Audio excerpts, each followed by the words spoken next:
정마담 어딨어? 정마담 나와! 평화로웠던 시장은 조폭들의 행패로 무자비하게 상인들의 삶을 부수고 있었습니다. 우린 그런 거 몰라요. 정말 모른다고요. 이것들이 진짜! 욕설이 터지는 순간 기세 좋던 조폭의 목소리를 누르는 그녀의 소리가 들려왔습니다. 그만하지 그래. 오, 정마담 어디 있었나 했더니 족발집에 숨어 있었어? 아니, 우리 이쁜 아가씨, 이렇게 꽁꽁 숨어 있으면 어떡해? 오빠가 많이 찾았잖아. 그의 눈빛은 웃고 있었습니다. 하지만 손끝은 웃지 않았죠. 서서히 뻗은 손이 그녀의 뺨을 쓸어내렸습니다. 오빠가 부르면 빨리빨리 나와야지 안 그래? 족발을 집어든 그의 손끝이 여인의 가슴골로 향했습니다. 남자의 행동에 방금 전까지만 해도 무표정하던 그녀의 눈빛이 순간 칼날처럼 매서워졌습니다.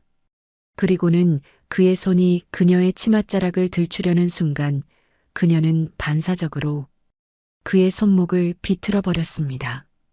기술은 군더더기 없이 빠르고 정확했습니다. 소리보다 빠른 그 동작에 시장통의 공기가 멈췄습니다. 그는 단지 얼어붙은 채 그녀의 소나기에 잡힌 자신의 손목을 내려다볼 뿐이었습니다. 사연 시작하기 전 무료 버튼인 구독과 좋아요 부탁드립니다.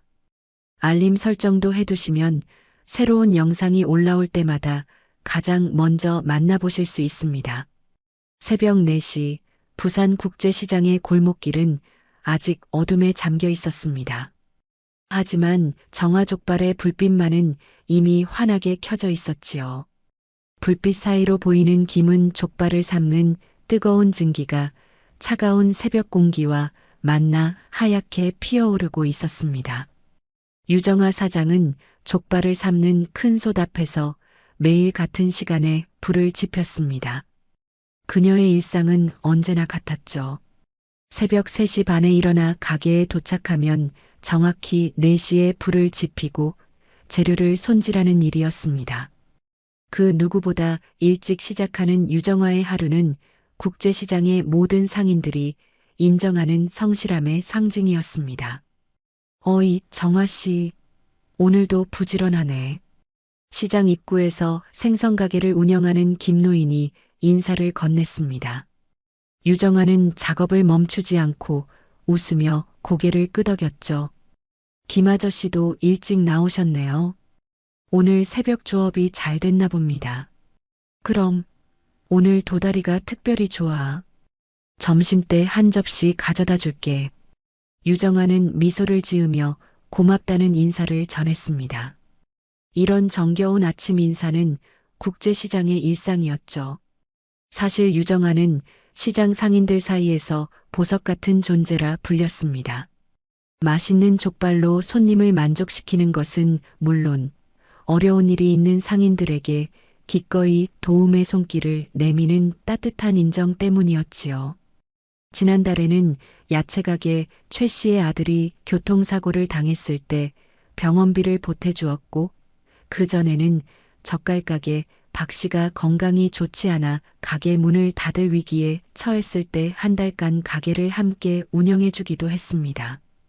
유정화의 인심은 그뿐만이 아니었습니다. 매달 자신의 수입 중 상당 부분을 시장 이름으로 지역 보육원과 취약가정에 기부했으니까요.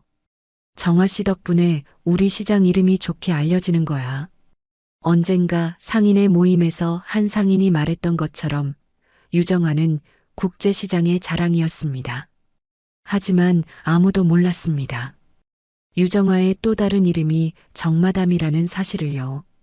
태양이 완전히 떠오르고 가게 문을 열 시간이 되자 유정화는 앞치마를 벗고 잠시 가게를 비웠습니다. 족발 삶는 일은 이제 막 들어온 아르바이트생에게 맡기고 그녀는 서둘러 시장 뒤편의 낡은 건물로 향했죠. 그곳에서 그녀를 기다리고 있는 장백장은 유정화의 오른팔이자 정보통이었습니다. 그녀는 젊은 시절 청룡파 소속 전설의 타짜였습니다. 알만한 조직들 사이에서 그녀는 유명했죠. 그때부터 장백장과 인연을 이어오며 검은 돈을 쓸어 담는 도박판을 운영해 왔습니다. 어제 판은 어땠어? 유정아가 물었습니다. 장백장은 작은 노트북을 열며 대답했죠. 예상대로입니다. 우 회장이 5천만 원을 잃었고 현금으로 모두 회수했습니다. 그 사람 부동산 투기로 번 돈이라 세금 한 푼 안 냈다더군요. 유정아는 차가운 표정으로 고개를 끄덕였습니다. 다음은 누구지? 박진수, 마약 유통망 중간 관리자죠. 우리 정보망에 따르면 이번 주말에 큰 돈을 만질 예정이랍니다. 유정아의 눈빛이 날카로워졌습니다. 그녀에게는 철칙이 있었죠. 그녀의 불법 도박판에 들어올 수 있는 자는 오직 부정한 방법으로 돈을 번 자들 뿐이었습니다. 부정축제 재력가, 마약 브로커, 성매매 조직원 같은 인간 쓰레기들만이 그녀의 도박판에 초대받았지요. 그리고 그들이 도박판에서 잃은 돈은 모두 시장과 지역사회로 환원되었습니다. 이번에도 철저히 준비해. 그리고 그 돈은 우리 시장 근처 저소득층 학생들 장학금으로 써. 장백장은 고개를 끄덕이며 메모했습니다. 정화의 도박판에서 잃은 돈이 어디로 가는지 그 비밀을 아는 사람은 장백장을 포함한 소수에 불과했습니다. 유정아는 창밖을 바라보았습니다. 아침 햇살이 국제시장 위로 환하게 비추고 있었죠. 그녀의 마음은 복잡했습니다. 자신이 걷고 있는 이 이중적인 삶이 옳은 것인지 때로는 의문이 들기도 했으니까요. 하지만 유정아는 고아원에서 자랐습니다. 그녀가 가지고 있는 마지막 가족의 기억은 할머니와 함께 국제시장을 방문했던 것뿐이었죠. 그 후 할머니마저 돌아가시고 사회에 나와 경제적 어려움에 처했을 때 우연히 도박판에 발을 들이게 되었습니다. 그녀의 예리한 눈썰미와 빠른 손놀림은 그녀를 유명한 타짜로 만들었지요. 하지만 성공한 타짜가 된 후에도 유정화의 마음 한구석에는 항상 공허함이 있었습니다. 자신의 일에 대한 회의감이었죠. 그러던 어느 날 그녀는 결심했습니다. 자신과 같은 아이들이 더는 생기지 않도록 어둠의 돈을 끌어담아 사회에 환원하리라고요. 그것이 바로 정화족발과 정마담이라는 이중생활의 시작이었습니다. 그리고 지금까지 완벽하게 두 세계를 오가며 살아왔죠. 하지만 유정아는 알지 못했습니다. 그녀의 평화로운 이중생활이 곧 커다란 위기를 맞게 될 거라는 사실을요. 국제시장의 오후는 언제나 사람들로 북적였습니다. 좁은 골목길을 따라 먹거리를 파는 상점들 사이로 관광객들과 지역 주민들이 오가며 활기찬 분위기를 만들었죠. 정화족발 앞에는 어김없이 손님들로 북적였습니다. 유정아는 손님들에게 족발을 내어주며 간간히 각종 반찬들을 더 담아주기도 했습니다. 사장님, 이렇게 서비스까지 주시면 어떡해요? 항상 감사합니다. 단골 손님의 말에 유정아는 환하게 웃으며 고개를 저었습니다. 무슨 말씀을요? 저희 가게 10년 단골이신데 이 정도는 당연하죠. 그때였습니다. 시장 입구 쪽에서 소란스러운 소리가 들려왔습니다. 처음에는 누군가 다투는 소리로 들렸지만 곧 비명소리와 함께 물건이 부서지는 소리가 시장 전체에 울려 퍼졌죠. 정마담 어딨어? 당장 나와. 거친 목소리가 시장을 가로질러 퍼져나갔습니다.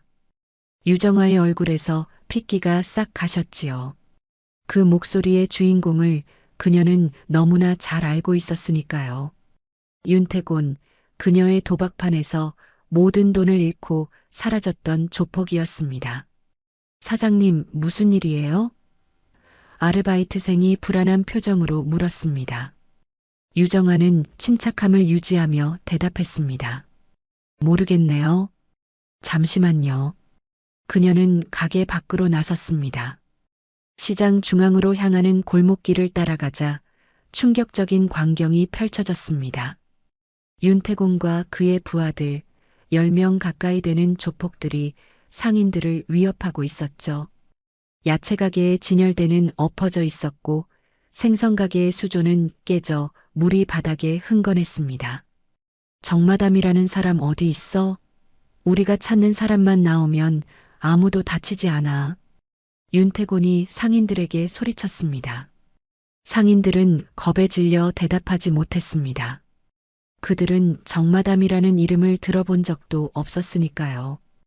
윤태곤이 화가 난 듯 또 다른 진열대를 발로 차려고 할 때 유정아가 앞으로 나섰습니다. 찾는 사람이 나야. 목소리는 작았지만 단호했습니다. 국제시장이 순간 조용해졌습니다. 모든 시선이 유정아에게 집중되었죠. 윤태곤은 천천히 고개를 돌려 그녀를 바라보았습니다. 그의 얼굴에 비웃음이 번졌습니다. 니야, 정마담이 이런 시장에서 족발집을 하고 있었어? 아주 쥐새끼 마냥 꽁꽁 숨어 있었네. 못 찾을 뻔했잖아. 유정아는 흔들림 없이 그를 응시했습니다. 판은 끝났고 너희는 졌을 뿐이야. 이제 와서 뭘 더 바라는 거지? 윤태곤은 천천히 그녀에게 다가섰습니다. 그의 얼굴에 가득한 분노와 증오를 유정아는 놓치지 않았죠. 사기쳤지?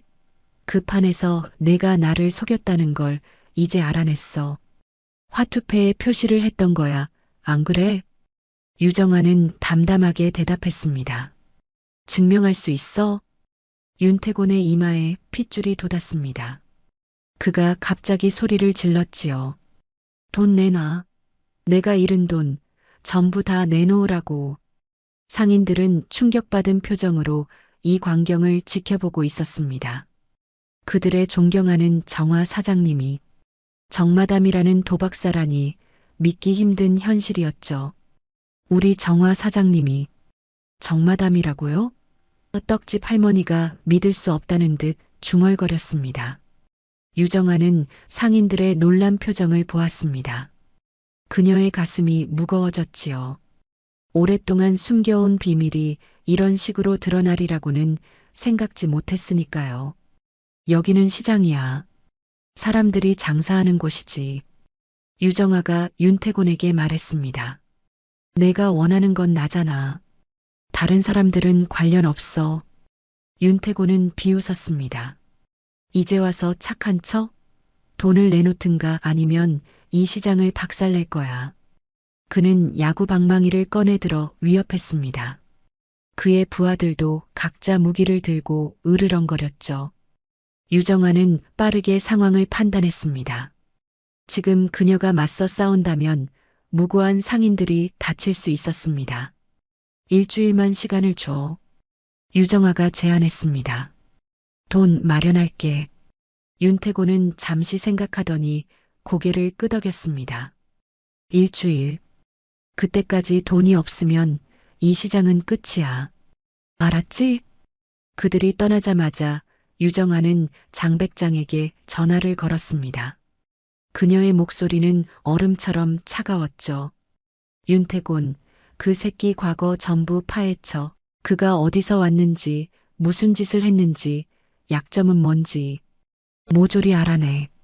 전화를 끄는 유정아는 이제 자신을 의심의 눈초리로 바라보는 상인들과 마주해야 했습니다. 평소에 따뜻한 정화 사장님이 아닌 날카로운 눈빛의 정마담으로요. 그녀의 마음은 무거웠습니다. 이제 그들에게 모든 것을 고백해야 할 때였으니까요. 그날 밤 유정아는 상인회관에 모든 상인들을 불러 모았습니다. 어색한 침묵 속에서 그녀는 깊게 고개를 숙였습니다. 다 제 잘못입니다.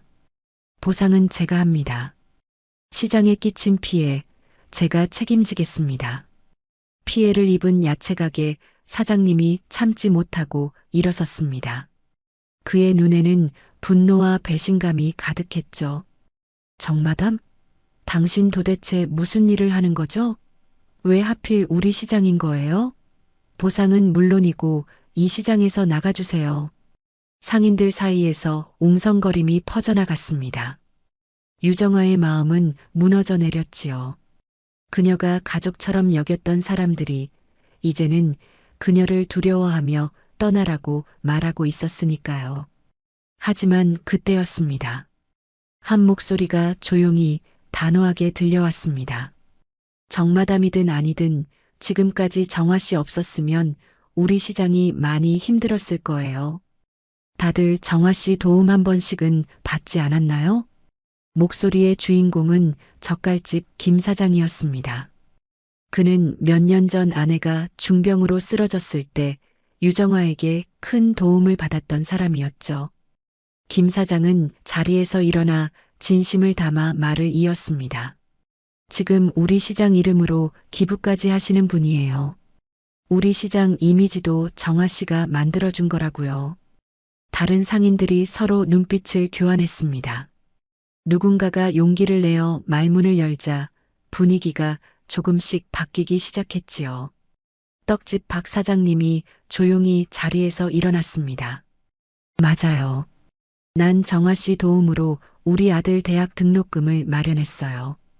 정화 씨가 정마담이든 뭐든 우리가 이 자리를 지키고 있는 건 분명해요. 유정화는 고개를 들었습니다. 상인들의 얼굴에서 분노보다는 혼란과 호기심이 더 많이 보였습니다. 그들은 그녀를 단죄하기보다 이해하고 싶어 하는 것 같았죠. 유정화의 눈에 눈물이 맺혔습니다. 용기를 내어 그녀는 입을 열었습니다. 저는 고아원에서 자랐어요. 그녀의 목소리는 작았지만 회관의 모든 사람이 귀를 기울였습니다. 제게 마지막 가족 기억은 할머니와 국제시장을 방문한 것 뿐이었습니다. 그래서 제게 국제시장은 특별했어요. 제게 가족이란 기억이 그것밖에 없어 이곳에서 장사를 하고 있는 것이고요. 유정화는 잠시 숨을 고르고 계속했습니다.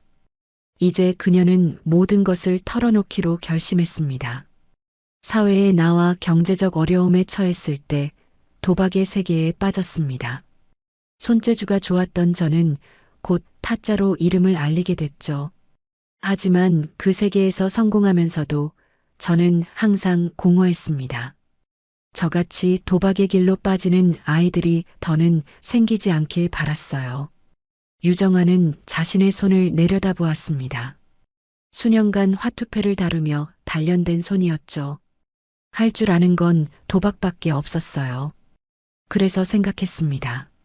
내가 가진 기술로 뭔가 의미 있는 일을 할 수 없을까? 그래서 시작한 게 정의의 도박판이었습니다. 상인들은 혼란스러운 표정으로 그녀를 바라보았습니다. 유정화는 더 명확히 설명했습니다.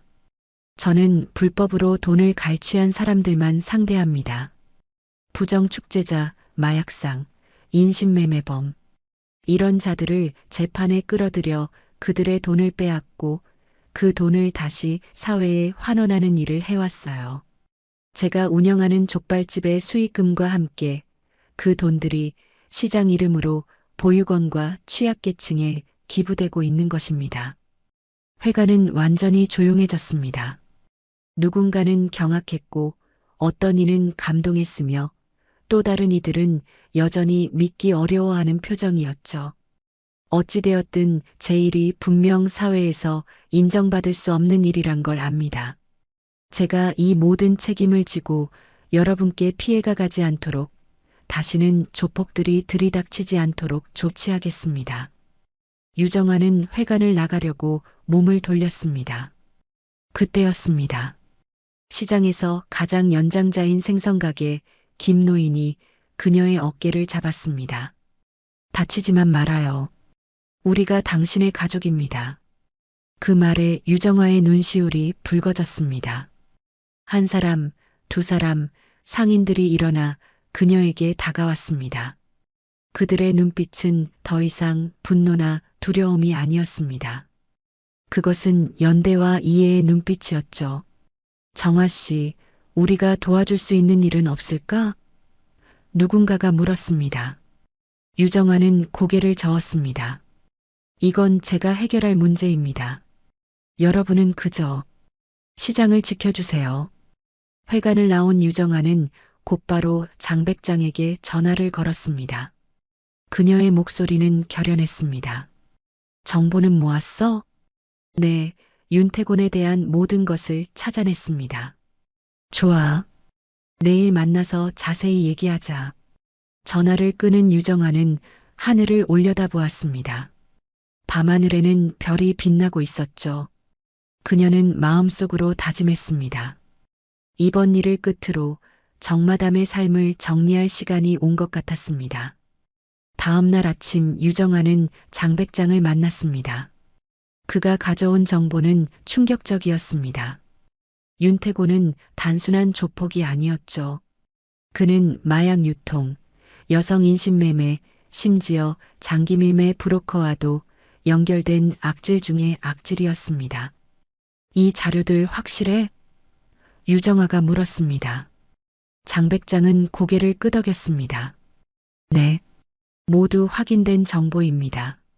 심지어 그는 지난달에도 3명의 어린 여성을 해외로 팔아넘겼어요. 이번에 터진 마약 사건도 이들의 행보가 분명해요. 유정아의 눈이 차갑게 빛났습니다. 그녀는 결심했습니다. 윤태곤 같은 인간 쓰레기는 단순히 돈을 잃게 하는 정도로는 부족했습니다. 그를 완전히 무너뜨려야 했죠. 판을 준비해. 이번엔 단순한 도박이 아니야. 장백장이 물었습니다. 어떤 계획이십니까? 그들을 절멸시키기 위한 정의의 함정이야. 위장 도박꾼, 전직 도박사, 도청 장비, CCTV까지 모든 준비를 해. 장백장은 유정아의 달라진 눈빛에 놀랐습니다. 그동안 그녀는 돈을 빼앗는 것으로 만족했지만 이번에는 달랐습니다. 그녀의 눈에는 복수의 불꽃이 타오르고 있었죠. 장소는요? 장백장이 물었습니다. 시골의 한적한 마을 폐건물로 아무도 모르는 곳이어야 해. 그리고 유정아는 무표정한 얼굴로 덧붙였습니다. 이번엔 개들이 제 발로 들어오게 해. 다음 날부터 유정아와 그녀의 팀은 본격적인 준비에 들어갔습니다. 그들은 시골의 폐건물을 완벽한 도박장으로 변모시켰습니다. 최첨단 감시 장비가 설치되었고 위장 도박꾼들이 섭외되었으며 모든 것이 계획대로 준비되었죠. 그러는 동안 유정아는 몇몇 떡밥을 풀어 윤태곤 조직에 소문이 흘러가게 했습니다. 필리핀 쪽에서 온 큰손이 판을 깠대. VIP 전용, 판돈 어마어마하대. 이 소문은 금세 도박계에 퍼졌고 탐욕스러운 윤태곤의 귀에도 들어갔습니다. 그는 대박을 꿈꾸며 그 도박장을 찾아낼 방법을 궁리했죠. 유정아는 국제시장에서 평소처럼 족발을 팔면서도 마음은 이미 다가올 결전을 준비하고 있었습니다. 이번 승부는 단순한 돈의 문제가 아니었습니다. 그것은 정의를 위한 그리고 그녀의 가족인 국제시장 상인들을 위한 싸움이었죠. 며칠 후 윤태곤은 소문의 진원지를 찾아내어 그 비밀 도박장의 위치를 알아냈습니다. 해질녘 그는 자신의 부하들과 함께 시골의 한적한 폐건물로 향했지요. 차에서 내린 윤태곤은 건물을 둘러보며 코웃음을 쳤습니다. 이런 시골 구석에 VIP 도박장이라고?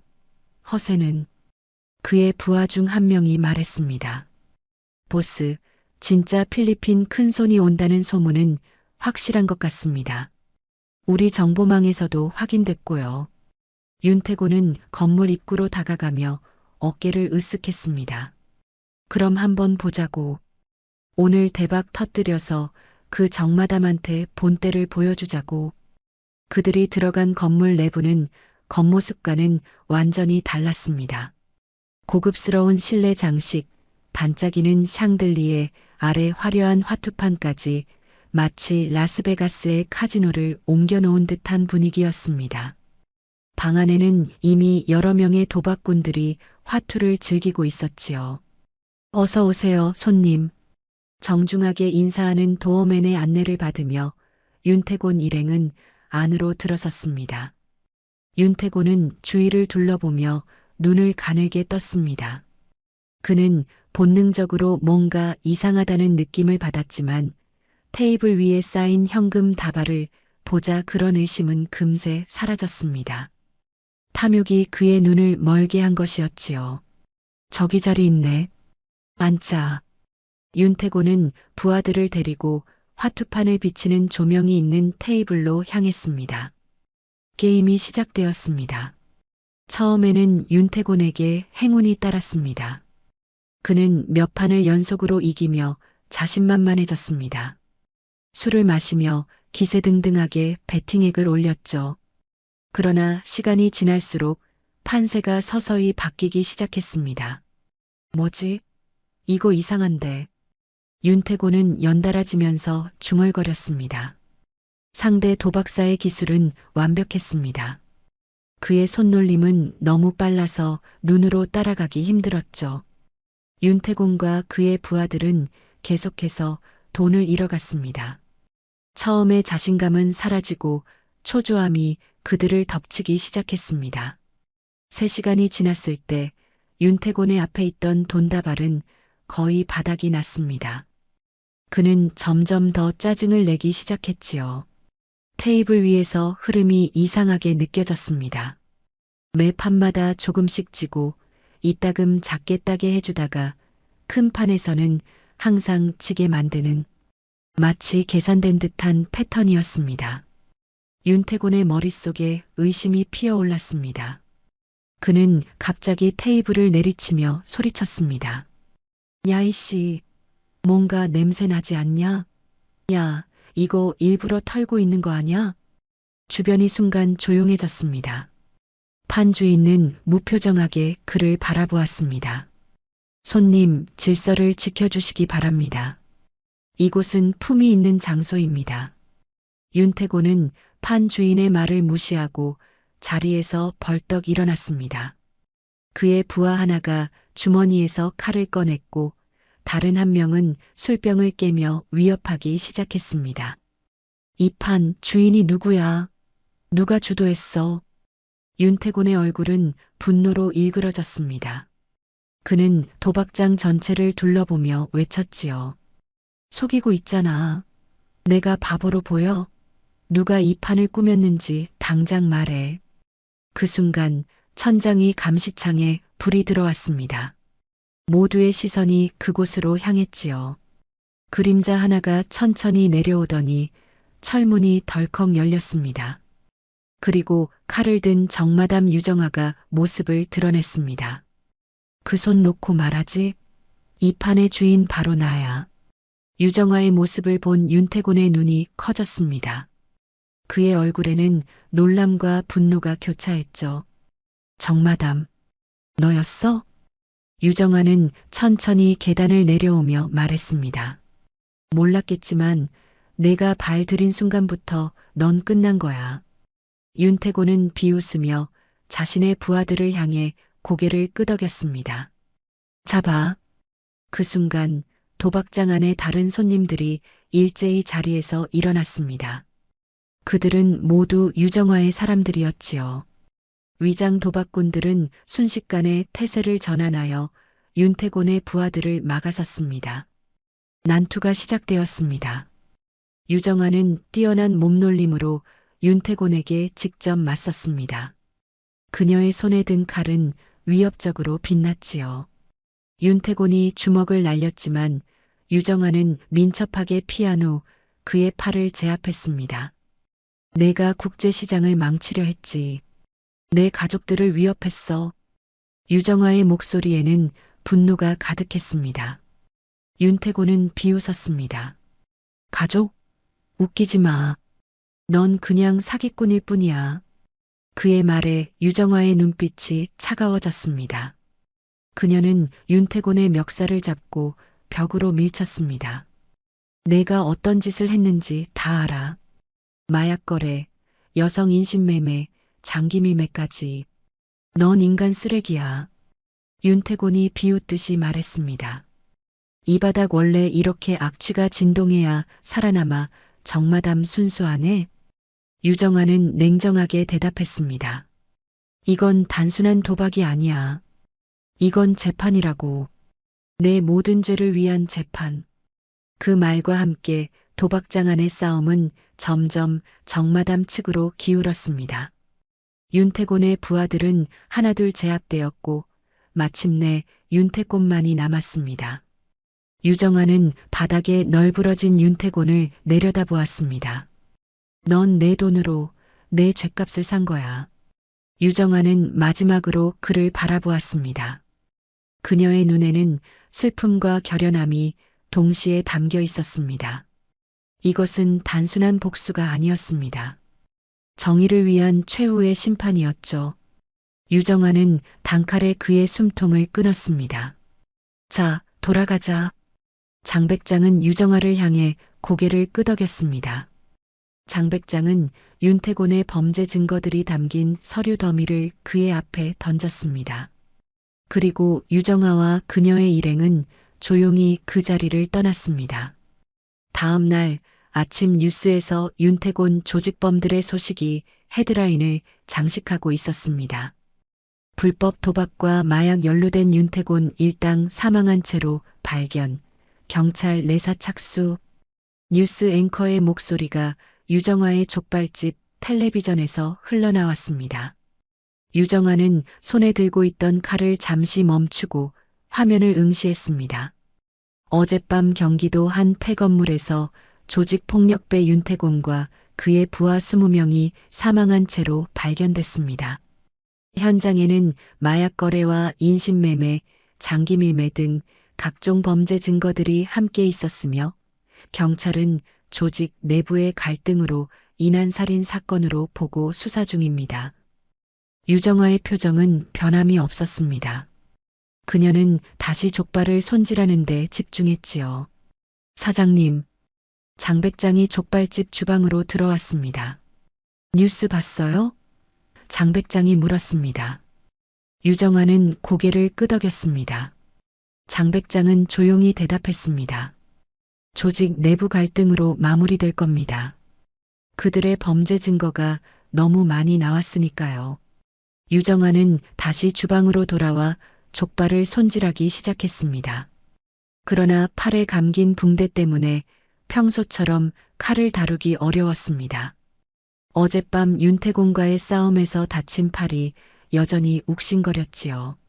그녀는 무리하게 칼을 쥐려다 결국 손을 떨구고 주방 의자에 무거운 몸을 기댔습니다. 오전 장사를 준비하던 아르바이트생이 걱정스럽게 물었습니다. 사장님, 괜찮으세요? 많이 아프신가 봐요. 유정아는 애써 미소를 지었습니다. 괜찮아. 조금 쉬면 나아질 거야. 하지만 그녀의 마음은 복잡했습니다. 시장 상인들에게 자신의 이중 생활을 고백한 후 그녀는 그들의 시선을 마주하기가 점점 더 어려워졌습니다. 비록 많은 상인들이 그녀를 이해해 주었지만 여전히 그녀를 의심스러운 눈으로 바라보는 이들도 있었지요. 무엇보다 그녀 자신이 더 이상 국제시장에 머물 자격이 있는지 스스로 의문이 들었습니다. 그때 족발집 문이 조용히 열렸습니다. 생선가게 김노인이었습니다. 그의 손에는 작은 봉투가 들려 있었지요. 정화야, 이거 내가 쓰는 파스인데 효과가 좋아. 한번 발라봐. 김노인은 말없이 봉투를 유정아의 앞에 놓고 가게를 나섰습니다. 유정아가 봉투를 열어보니 파스와 함께 손글씨로 쓴 쪽지가 있었습니다. 힘내라. 우리 모두 내 편이다. 유정아의 눈시울이 뜨거워졌습니다. 그런데 이게 끝이 아니었습니다. 잠시 후 떡집 할머니가 들어와 건강식품 한 봉지를 건넸고 이어서 젓갈가게 사장님이 보약을 가져왔습니다. 야채가게 사장님까지 직접 짜낸 신선한 야채 주스를 들고 왔지요. 그들은 아무 말 없이 선물만 건네고 갔습니다. 하지만 그들의 눈빛에는 따뜻한 연대감이 담겨 있었습니다. 그들은 모두 알고 있었지요. 유정아가 시장을 지키기 위해 무엇을 했는지를 말입니다. 그 눈빛은 말보다 더 크게 외치고 있었습니다. 우리는 당신을 받아들입니다. 당신은 우리의 일원입니다. 유정아는 봉투들을 하나씩 만지며 눈물을 참았습니다. 그동안 그녀가 얼마나 외로웠는지, 얼마나 진정한 소속감을 갈망했는지를 그 순간에야 깨달았습니다. 고아원에서 자란 그녀에게 가족은 언제나 꿈 같은 존재였습니다. 하지만 지금 이 순간 그녀는 진정한 가족을 찾은 것 같았습니다. 그러나 유정아의 마음은 여전히 무거웠습니다. 윤태곤의 일당이 사망한 것으로 끝났지만 그녀의 과거가 언제 또 국제시장을 위험에 빠뜨릴지 모르는 일이었습니다. 그녀는 결심했습니다. 시장을 지키기 위해서라도 그녀는 떠나야 했습니다. 오후가 되자 유정아는 결심했습니다.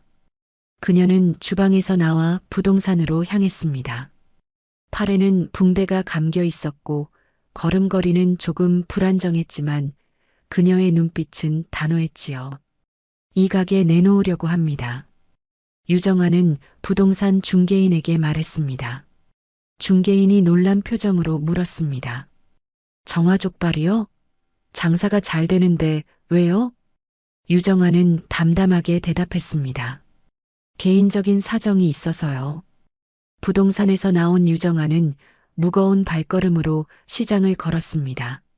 그녀의 마음은 혼란스러웠습니다. 국제시장에 머무를 자격이 없다고 생각했죠. 상인들이 그녀를 이해해 주었다 하더라도 그녀의 존재가 시장에 위험을 가져올 수 있다면 떠나는 것이 맞는 일일지도 모르겠다는 생각이 들었습니다. 집으로 돌아온 유정아는 냉장고에서 소주 한 병을 꺼냈습니다. 그녀는 거의 술을 마시지 않았지만 오늘은 예외였습니다. 한 잔을 따라 단숨에 마신 그녀는 창밖을 바라보았지요. 달이 밝게 빛나고 있었습니다. 할머니, 유정아는 작게 중얼거렸습니다. 제가 잘하고 있는 걸까요? 그녀의 마음속에는 오래된 기억이 떠올랐습니다. 어린 시절 할머니와 함께 국제시장을 방문했던 그날의 기억이었지요.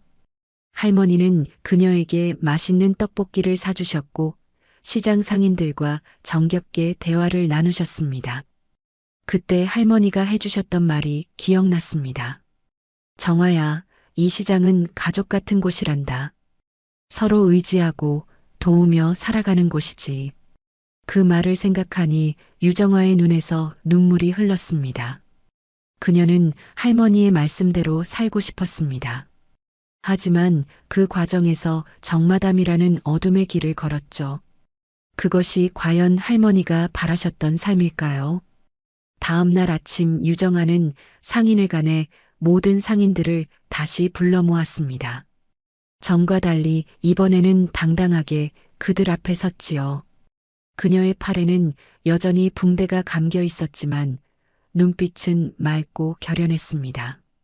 정말 죄송합니다. 피해 보상은 제가 바로 해드리겠습니다. 유정아가 말했습니다. 그리고 가게를 내놓았어요. 국제시장에 피해가지 않도록 족발집을 정리하려 합니다. 상인들이 놀란 표정으로 서로를 바라보았습니다. 야채가게 사장이 먼저 일어났습니다. 며칠 전만 해도 유정아에게 분노를 표출했던 바로 그 사람이었죠. 떠나지 마세요, 정아 씨. 그가 말했습니다. 그땐 당신이 상인들을 도와준 것도 모르고 정말 죄송합니다. 그리고 너무 고마워요. 당신이 정마담인 건 우리에게 중요하지 않아요. 앞으로도 우리와 함께 해주세요. 이어서 다른 상인들도 하나둘 입을 열었습니다. 맞아요. 사장님이 없었으면 이 시장도 없었어요. 당신이 이 시장을 지켜낸 거예요. 우리한테 정아 씨는 족발집 사장님이지 무슨 정마담이에요. 우린 그런 거 모릅니다. 유정아는 믿을 수 없다는 표정으로 그들을 바라보았습니다. 그녀가 상상했던 반응과는 정반대였지요. 그녀는 떠나야 한다고 생각했는데 상인들은 그녀를 붙잡고 있었습니다. 하지만 제 때문에 시장이 위험에 처했어요. 앞으로도 그런 일이 생길지 몰라요. 생선가게 김노인이 천천히 일어나 말했습니다. 정화야, 우리는 몇십 년 동안 이 시장을 지켜왔어. 태풍도 견뎠고 불황도 버텼지. 이번 일도 그저 또 하나의 시련일 뿐이야. 중요한 건 앞으로 우리가 지켜내는 시장의 미래인 거야. 또다시 이런 일이 생긴다면 그땐 우리가 너를 지킬 거다. 유정화의 눈에 눈물이 고였습니다. 그녀는 진심으로 감사와 사과의 말을 전했습니다. 여러분 덕에 전 아직 사람입니다. 그 말에 상인들이 모두 따뜻한 박수를 보냈습니다. 유정아는 그제서야 진정한 의미의 가족을 찾은 것 같았습니다. 할머니가 말씀하셨던 그 가족 같은 시장을 말이죠. 회의가 끝나고 유정아는 부동산으로 향했습니다. 그녀는 가게 매물 내놓기를 취소했습니다. 이제 그녀는 정화족발의 사장으로서 그리고 국제시장의 일원으로서 새로운 시작을 할 준비가 되었습니다. 며칠 후 정화족발에는 뜻밖의 손님이 찾아왔습니다. 키가 작고 안경을 쓴 젊은 여성이었지요. 그녀는 유정화에게 명함을 내밀며 자신을 소개했습니다. 안녕하세요. 저는 부산일보 박지연 기자입니다. 잠시 이야기 나눌 수 있을까요? 유정아는 경계하는 눈빛으로 명함을 받아들었습니다. 윤태곤 사건이 신문에 크게 보도된 직후였기에 그녀는 혹시 그 일과 관련해 취재를 하러 온 것이 아닌지 의심스러웠죠. 무슨 일로 오셨나요? 유정아가 조심스럽게 물었습니다. 박지연 기자는 밝게 웃으며 대답했습니다. 시장 이름으로 기부하신 분 맞죠? 그 이야기를 취재하고 싶습니다. 유정아는 안도의 한숨을 내쉬었습니다. 그녀는 기자를 가게 안쪽으로 안내하며 앉을 자리를 권했죠. 무슨 기사를 쓰실 건가요? 부산의 숨은 영웅들이라는 시리즈 기사를 준비 중이에요. 특히 지역사회에 기여하는 소상공인들을 조명하는 내용이죠. 박지연 기자가 설명했습니다. 정화 사장님께서 시장 이름으로 꾸준히 보육원과 취약계층에 기부하고 계시다는 소식을 들었어요. 유정아는 잠시 망설였습니다. 그녀는 언제나 조용히 남모르게 선행을 베풀어 왔을 뿐 그것이 알려지길 바라지 않았거든요. 하지만 기자의 진심 어린 눈빛을 보니 거절하기 어려웠습니다. 별것 아닌데요. 제가 할 수 있는 작은 일을 했을 뿐이에요. 박지연 기자는 열정적으로 이야기를 이어갔습니다. 사장님의 이야기가 많은 사람들에게 영감을 줄 수 있을 거예요. 사장님이 고아원에서 자라셨다는 것도 알고 있어요.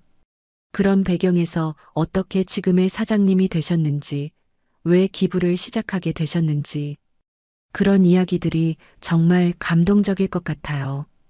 유정아는 놀란 표정으로 물었습니다. 제 배경을 어떻게 아시죠? 취재를 조금 했어요. 국제시장 사람들이 사장님을 정말 많이 존경하더라고요. 특히 사장님이 국제시장 사람들의 가정사를 많이 도와줬다고 들었어요. 유정아는 긴장했습니다. 이 기자가 얼마나 알고 있는 걸까요? 정마담에 대해서도 알고 있을까요? 하지만 박지연 기자의 표정은 순수한 호기심과 존경심만 담겨 있었습니다. 그냥 시장 상인들이 가족 같았기 때문에 당연히 한 일이에요. 박지연은 노트에 뭔가를 적으며 고개를 끄덕였습니다. 가족이라 정말 아름다운 표현이네요. 사장님께서 생각하시는 가족의 의미가 무엇인지 더 자세히 말씀해 주실 수 있을까요? 그 질문에 유정아는 잠시 생각에 잠겼습니다. 그녀에게 가족이란 무엇이었을까요? 고아원에서 자란 그녀에게 그것은 항상 갈망의 대상이었지요. 그리고 이제는 가족은 서로를 있는 그대로 받아들이는 사람들이라고 생각해요. 유정아가 진심을 담아 말했습니다.